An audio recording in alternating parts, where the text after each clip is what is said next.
In 1927, a group of doctors, government officials, and skeptics ventured onto a remote, frozen mountain in Lebanon with one very specific mission: to seal the body of a dead monk inside a solid zinc coffin. They were not doing it to honor him, and they were not doing it to protect his body. They were doing it to stop him. For nearly 3 decades, the body of this monk, known as Father Charbel, had been defying the fundamental laws of biology and physics. He was dead, and yet his body was completely incorrupt. It was soft, flexible, and even more disturbing to the medical community. It was bleeding. It was constantly exuding a mysterious mixture of blood and water, day after day, without ever drying up. To prove that it was either a trick or the result of environmental humidity, the doctors ordered his body to be sealed inside a zinc-lined coffin, welded shut, and locked inside a thick tomb of solid stone. Science had spoken. The phenomenon had to end. But several months later, something physically impossible happened. A red liquid began to seep through the solid stone walls of the tomb. When the authorities, in a state of panic, opened the vault, they were terrified. The body had produced such a quantity of that mysterious fluid that it had literally split open the welded zinc coffin. What you are about to hear is a series of heavily documented modern miracles and medical mysteries surrounding Saint Charbel Makhlouf. To understand why the doctors were so terrified by the incident of the zinc coffin, we have to look at the pure mathematics of the human body. A normal adult human being contains about 5 liters of blood and a fixed amount of water.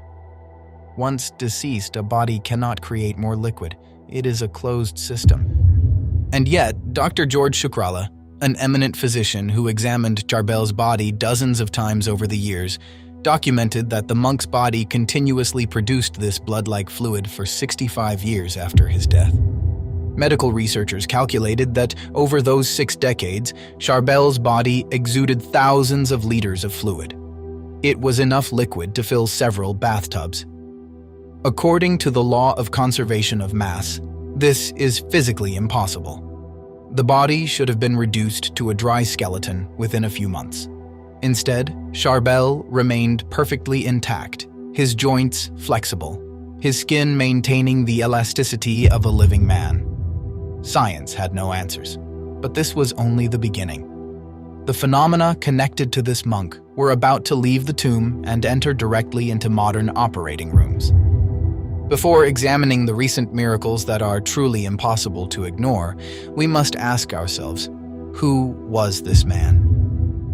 Yusuf Makhlouf was a Maronite Catholic monk who lived in the 19th century.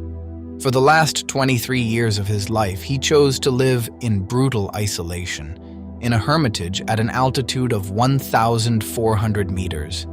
He ate almost nothing, slept on the freezing floor with a piece of wood as a pillow, and spent his entire existence on his knees, praying in almost total silence. He died on Christmas Eve in 1898.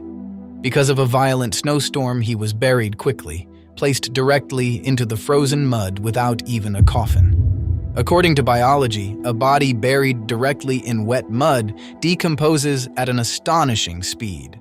But immediately after his death, the local people and even Muslim farmers from the surrounding valleys began reporting something frightening. For 45 consecutive nights, a dazzling and unnatural light radiated upward from his muddy grave, illuminating the dark winter sky. It was this light that forced the monks to exhume him 4 months later, only to find his body perfectly clean, intact, and already exuding that miraculous fluid. God was sending a message. But the most undeniable proof for our modern and skeptical world would arrive almost a century later in 1993, through a woman who had been sent home to die. The medical diagnosis was devastating. Nohad had a massive double obstruction of the carotid arteries, the main blood vessels that carry blood to the brain. She was completely paralyzed on the left side of her body and unable to speak. The doctors told her family that surgery was incredibly risky. Even if they operated, her chances of surviving and recovering movement were practically zero. She was discharged and sent home, paralyzed, waiting for a final and fatal stroke. Her desperate family prayed for the intercession of Saint Charbel. On the night of January 21st, Nohad was lying in her bed, motionless. What happened next is documented in hospital reports that still leave the scientific community astonished today. In the middle of the night, Nohad woke up and discovered that an intense and unnatural light was filling her bedroom. Beside her bed stood two Maronite monks. One of them stepped forward. It was Saint Charbel. Nohad later testified that she was completely awake, lucid, and not dreaming. Charbel looked at her and said, "I have come to operate on you." Terrified, Nohad tried to scream to call her husband, but no sound came out of her mouth. Then she physically felt the monk's hands touching her neck. She felt a sharp, cutting pain, exactly like a scalpel cutting human flesh. When that agonizing process ended, the monks vanished into nothing. Nohad immediately realized that something impossible had happened. The paralysis was gone. She sat up in bed, moved her left arm, and placed her feet on the floor. She walked to the bathroom and turned on the light. When she looked at herself in the mirror, she froze. On both sides of her neck, exactly over the carotid arteries, there were two deep, bleeding surgical incisions, about 12 centimeters long, and they were closed with real stitches. Her pillow was soaked with fresh blood. The following morning, she rushed back to the hospital in Beirut. The doctors who had diagnosed her with a terminal condition only days earlier were speechless. They performed ultrasounds and x-rays. The severe blockages in her arteries had completely disappeared. Her blood flow was perfect, like that of a healthy person. But the surgeons could not take their eyes off her neck. Those incisions were real, physical surgical cuts, but no human surgeon had performed them. The hospital staff confirmed that she had never been admitted to any operating room. Furthermore, the black surgical thread used to stitch her neck was carefully examined in a laboratory. It was a type of thread the hospital did not use, and the suturing technique did not correspond to any standard medical procedure of the time. How can an invisible monk, deceased since the 19th century, perform perfect vascular surgery and leave physical stitches on the skin? Dr. Nabil Hokayem, one of Lebanon's most eminent plastic surgeons, personally examined Nohad's neck. As a man of science, he was forced to admit that there was absolutely no medical explanation. The scars were not superficial scratches, they were deep and precise surgical incisions that had successfully repaired dying arteries. But Saint Charbel was not finished. The monk appeared again to Nohad in a dream, entrusting her with a message for the world. He said to her, "I operated on you by the power of God so that people could see you, because many today have turned away from the church, from prayer, and from God." To make sure skeptics could not dismiss the operation as a random event, a continuous miracle was established. Charbel told Nohad that her surgical wounds would bleed on the 22nd day of every single month, in memory of the day she was healed. And for decades, under the close observation of doctors, scientists, and the church, that is exactly what happened. On the 22nd of every month, her neck would swell. The scars would open slightly, and blood would begin to flow. A living, pulsing medical clock proving the existence of the supernatural. You might think that stories like this happen only to deeply religious people, already inclined to believe in miracles. But God has His own way of targeting precisely those who demand empirical data. In November 1994, Raymond Nader, a Lebanese electromechanical engineer, decided to investigate Saint Charbel's hermitage.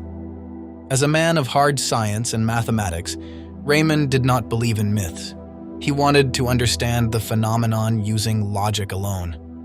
He climbed up to the isolated hermitage at night during the freezing temperatures of winter. He brought his scientific equipment with him, including cameras and audio recorders.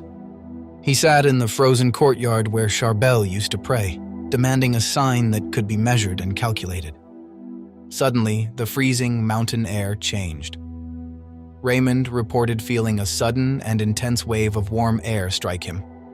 It was not a light breeze, it was an unnatural and localized heat. He felt a deep sense of peace wash over his soul, and suddenly his physical senses seemed to shut down. He entered a state of profound ecstasy, losing all sense of time. When Raymond finally came back to himself, he realized that he had been sitting in the freezing cold for more than 4 hours. He packed up his equipment to leave, feeling perfectly normal. But as he walked toward his car, he felt an intense heat developing on his left arm.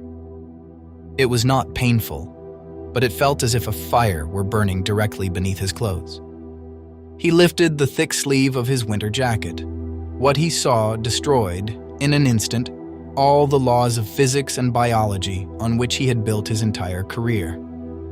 Burned into the flesh of his arm was the red and distinct imprint of 5 fingers. It looked exactly as if a human hand, made of pure heat, had grabbed his arm, branding its shape into his skin. Terrified, the engineer drove immediately to the hospital to have the burn analyzed. The medical examination of Raymond Nader's arm remains today one of the most fascinating pieces of evidence in the possession of the modern Catholic Church. Doctors diagnosed the mark as a 2nd or 3rd degree burn, but there were enormous, inexplicable contradictions. First, a 3rd degree burn is excruciatingly painful. Raymond felt no pain at all. In fact, he described the sensation as a comforting warmth. Second, the burn had physically altered the pigmentation of his skin, and yet it had completely ignored the rules of combustion. The hairs on his arm, located directly over the red fingerprints, were perfectly intact. They were not scorched, not even slightly singed. How can a heat source powerful enough to cause a 3rd degree burn on human flesh pass through hair without burning it? Scientifically, it is impossible. Moreover, in the decades that followed, the 5-finger mark never healed and never faded. Periodically, it renews itself, becoming bright red and bleeding slightly, especially around the feast of Saint Charbel. When science examines Saint Charbel, it is forced to admit its own limits. These miracles show us that there is a creator who wrote the laws of physics and who has the absolute authority to suspend them whenever he wills, to save a soul or to awaken a world that has fallen asleep. But be careful, the center of this story is not the blood, it is not the tomb, and it is not even the incorrupt body. The center is Christ. Saint Charbel did not draw people to himself. He led them back to prayer, to confession, to the Eucharist, to God. If you believe that God is still working physical miracles today to break down our modern skepticism, share this video with someone who needs real proof of the spiritual world. And before you leave, write this simple prayer in the comments. Lord, heal my unbelief. Thank you for watching. May God bless us all.